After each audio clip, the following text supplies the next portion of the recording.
This one move changed everything for the Boston Bruins, as they've just found the one issue they were having this season with Mason Lohrei, and the fix they made today changed everything we thought we knew about this Bruins team. However, there were more issues arising as of this point. We're going to be breaking that down, as well as going over another brutal injury update here on this defense, that we have another update regarding what we've had over the past few videos, so you won't want to miss it. And like I said, we have a lot of stuff to talk about as the Bruins have fixed their major and biggest issue so far this season. You're going to want to hear what we have to say in this video. Before we do jump into it, though, ladies and gentlemen, I ask you one favor. That's if you haven't already, be sure to hit the sub button. Join me here on the channel. The Bruins are out of this losing streak, and this game, they looked very, very good. And with that coming, we have a lot more games that are going to be just like this, that the Bruins are going to show the rest of the NHL that they're legit. So, like I said, if you want to stay up to date with all of your Bruins news, you're in the right spot. Be sure to join the channel. But let's get straight into it. I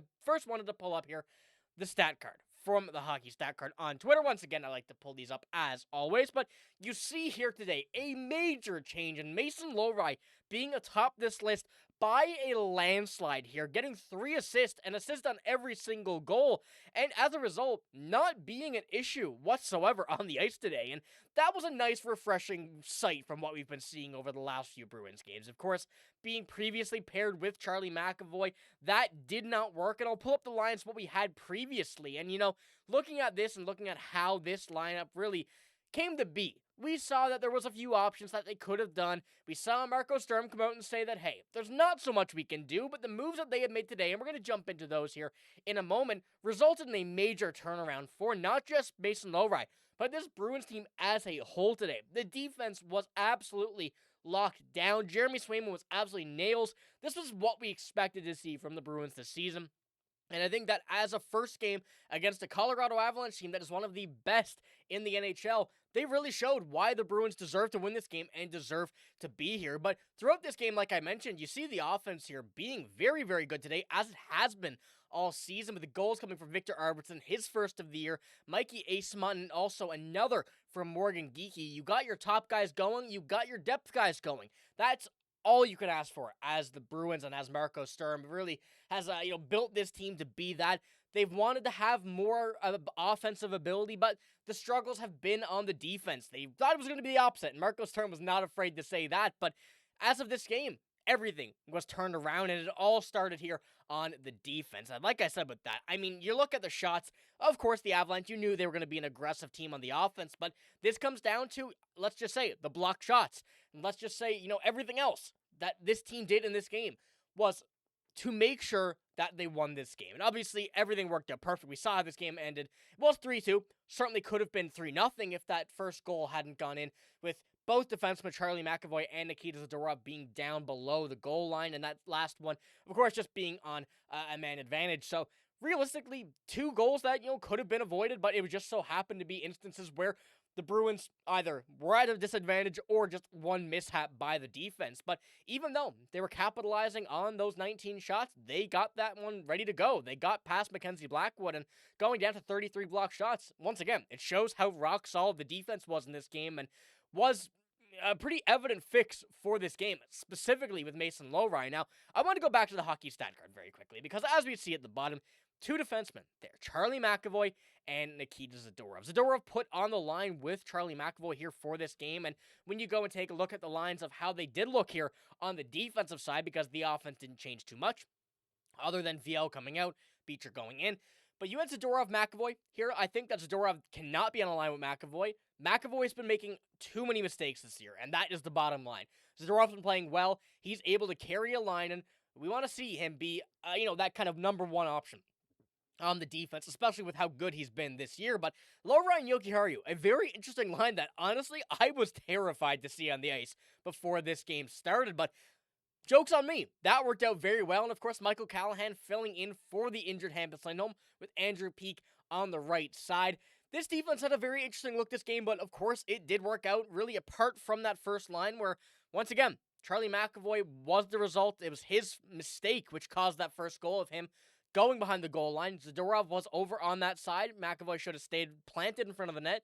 Did not do so, resulting in the Arturi Lehkonen goal. And, apart from that, that was really the one big issue that was caused here in this game. But we still saw Charlie McAvoy does not look like himself, which is something that we're not normally seeing. And although it could be just a matter of time until he does get back into it, we need to see him here as soon as possible. Get back into a rhythm. Get back into everything that we know he can do. But let's just hope that happens sooner rather than later when this defense is now starting to get hot. We seemingly have found the home that we needed to for Mason Lohrei, and against a team like Colorado, like I said, it's a great start to see this happen here. Now, once again, like I said before, kind of all this game starts, that we did have a few updates from Marco Sturm before the game, which resulting in Hampus Lindholm still being out, Swayman and net, and of course, Beecher in for VL, but the big one here is no Hampus Lindholm once again, which is now going to be a pretty evident issue, and the sooner he's back, the better it will be. Of course, with Jordan Harris now being out a little while, and that's what we're going to touch on here in a few moments.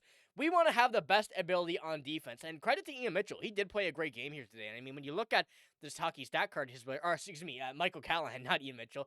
When you look at him there, not too much to see from him, which I think for a third-line defenseman, someone who's been called up here, that's a good thing to see. You know, if you didn't notice him too much, that is a positive sign. So as long as he's in this lineup, I think it's going to be him going to be taking a much bigger job than what we would like to see, especially on that third line with Andrew Peeke.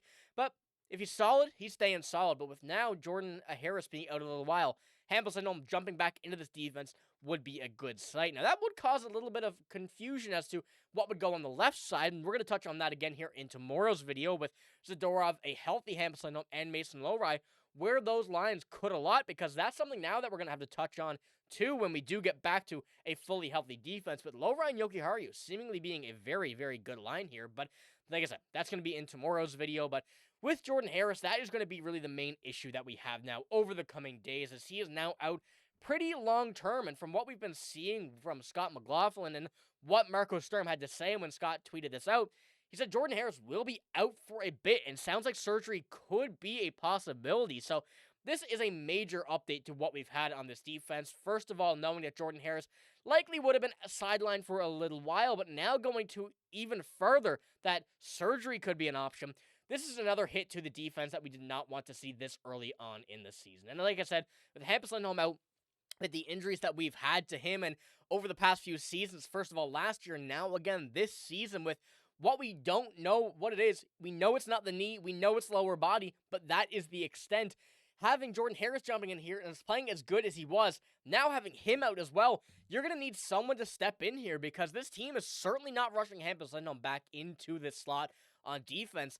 Having that come over the past few games, and I mean, looking at what we've been able to see, first of all, in this game, but also over the past few, it's really been Michael Callahan jumping in here, and other options certainly are available, but at this point right now, the Bruins have to be careful with what they're going to do, not just with Hampus Lindholm, because you don't want to have him out an entire season, whether it is the rumor and is, the correct one of a pulled groin. That's a tough thing to come back from.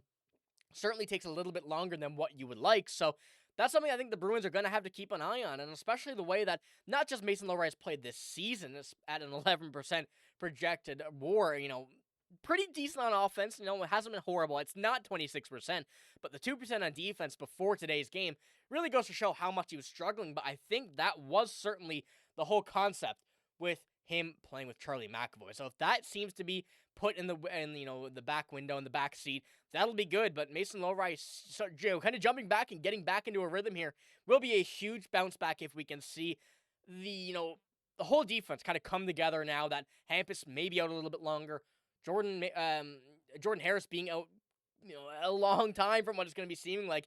We're going to need the defense to step up here. And like I said, as long as Mason Lohrei and McAvoy are not on this line, Zadorov and Peeke could still be an option. Callahan and Jokiharju still could be an option. But what we saw today, it looks good, apart from Charlie McAvoy. So I want to know what you guys think about that and how this one Mason Lohrei change really kind of changed the entire mindset of this team. They played a great game. The defense was rock solid. Jeremy Swayman was rock solid. The offense was still rolling, and two goals that really could have been avoided. One, like I said, the empty netter, or not the empty netter, the odd man advantage.